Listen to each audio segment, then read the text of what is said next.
Hey friends, in today's video we are going to learn if function in Excel. If function is most popular logical function of Excel. If function actually tests a condition and return a value in case the condition is true and returns another value if the condition is false. To understand how if function works, let's look into an example. Here we have a nice little data table in which we have raw material names or chemical names along with their balance quantity in kilograms. Let's bring here a reorder in case the balance quantity is less than 1000. For this, we will use here if function. We will start by entering here if function, open parenthesis. In if function, you can see we have here three parameters. The first parameter is logical test. So what is our logical test? We are testing here that if this balance quantity is less than 1000 or no. So what we will do, how we will write this logical test? We will select this cell in which we have balance quantity. We will put smaller than sign and then we will put 1000 and then comma. So this is our logical test that if the value in this cell is less than 0 or no. Now second parameter is the value that we want to bring in case this logical test is true.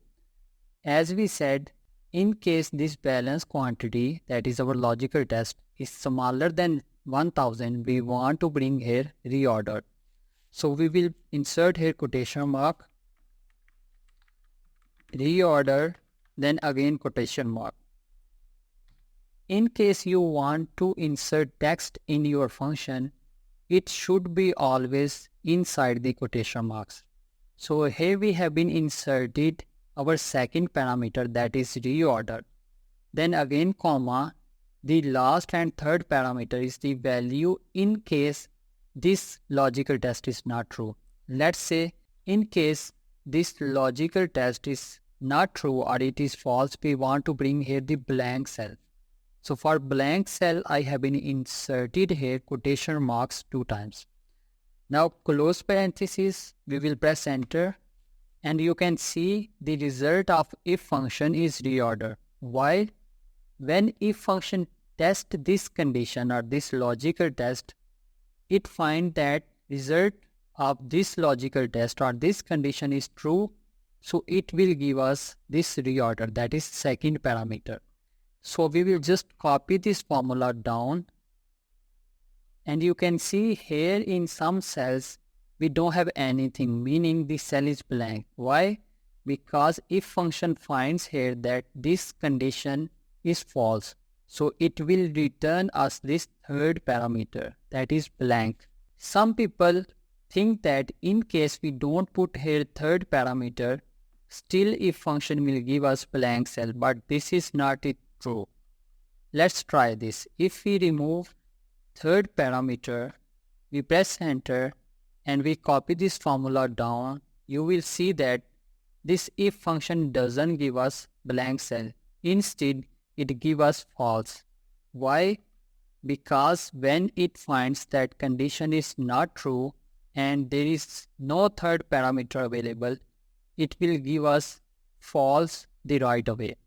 So we have to put the third parameter to bring here whatever we want if condition is false. So we have been inserted here blank. We will copy down and we have here blank cell in case the condition is false. So meaning in case the balance quantity is higher than 1000, we don't want to reorder. So friends, I hope you find this video useful. If you find this video useful, please don't forget to leave a like. Don't forget to subscribe our YouTube channel, Microsoft Office Tutorials, and also don't forget to press bell icon button. Thanks for watching. See you in next video. Bye bye.